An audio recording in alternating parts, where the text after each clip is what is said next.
Maimonides' teachings. We are in the laws continuing of idolatry. We're going to do today chapter 11, the second chapter of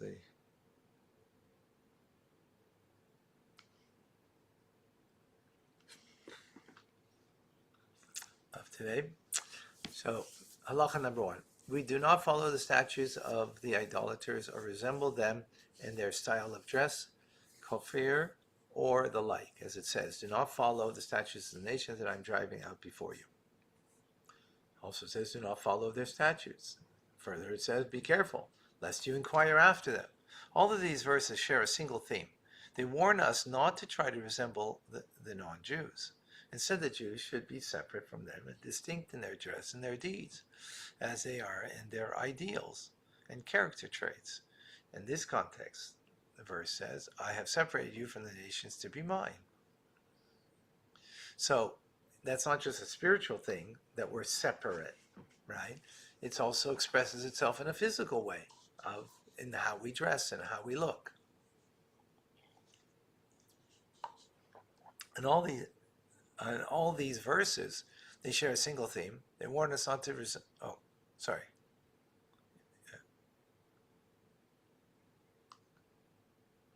and not to resemble non-Jews. Instead, the Jews should be separate, distinct in their dress and their deeds, their ideals. As the verse says, I've separated you from the nations to be mine.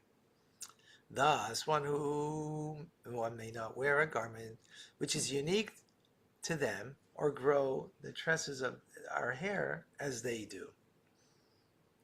We may not shave our heads from the sides and leave hair in the center as they do. This is called the bloiries. Right? And this is back in the day what they did. Right, for pagan worship. These were part of the way they worshipped. So you may not shave the hair on the front of our faces from ear to ear and leave the growth at the back of our heads as they do. We may not build stadiums in order that many people may enter as they do. Whoever performs one of the above or a deed in this nature should be liable for lashes.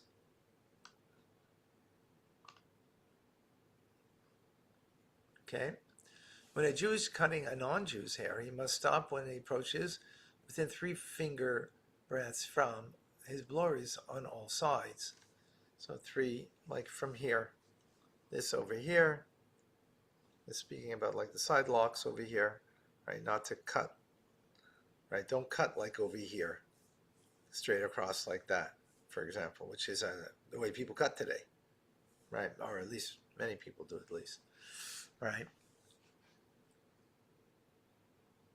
A Jew has an important position in a Gentile kingdom and must sit before the kings, and who would be embarrassed if they did not resemble them, is granted permission to wear clothes which resemble theirs and shave their hair on their face as they do.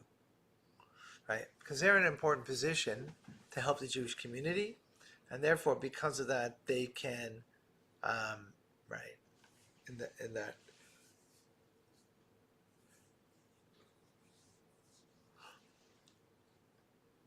Second, curious on this.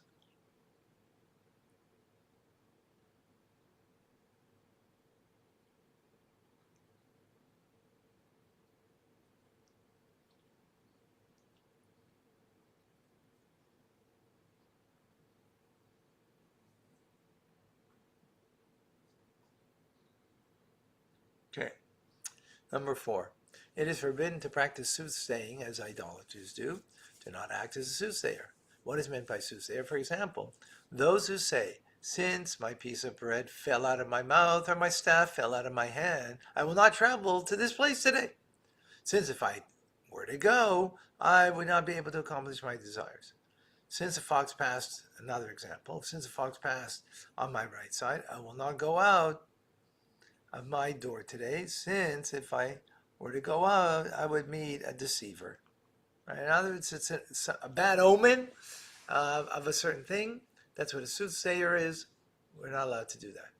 Similarly, in other words, don't follow your horoscope. Similarly, the category includes those who hear the chirping of a bird and say, this will happen, or this will not happen. It is beneficial to do this, or it's detrimental to do this. Also, it includes those who say, slaughter this rooster, that the crowd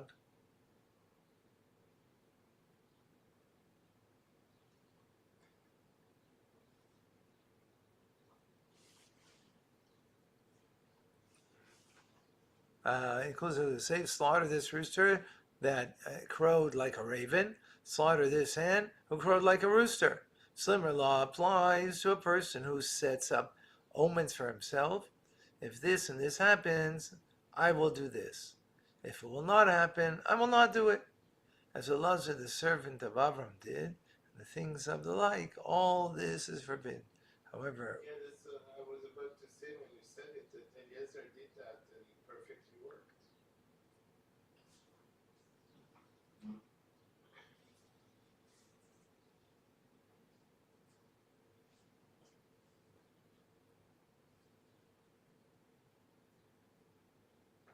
Just the Baal Shem Tov says that the events in our life communicate with us. right, yeah.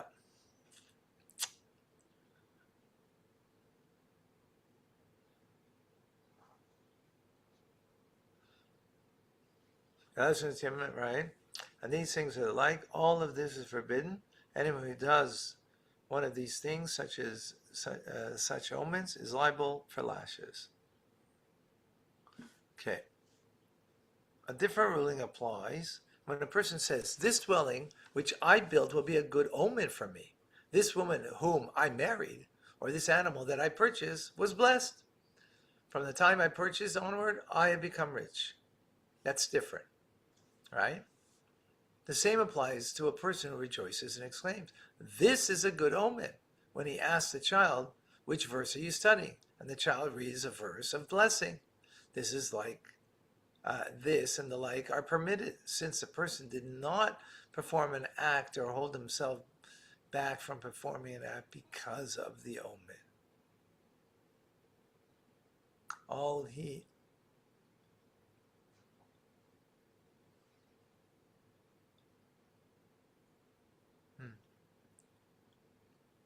So they are permitted since the person did not act and hold himself back by forming an act because of the omen.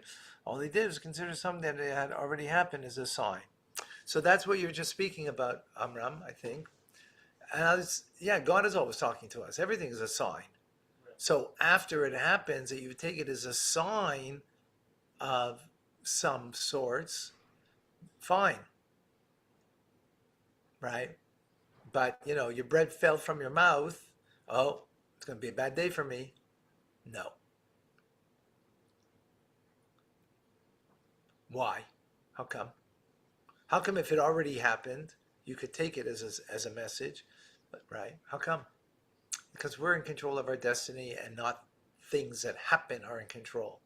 I'm going to have a good day is because I choose to make a good day.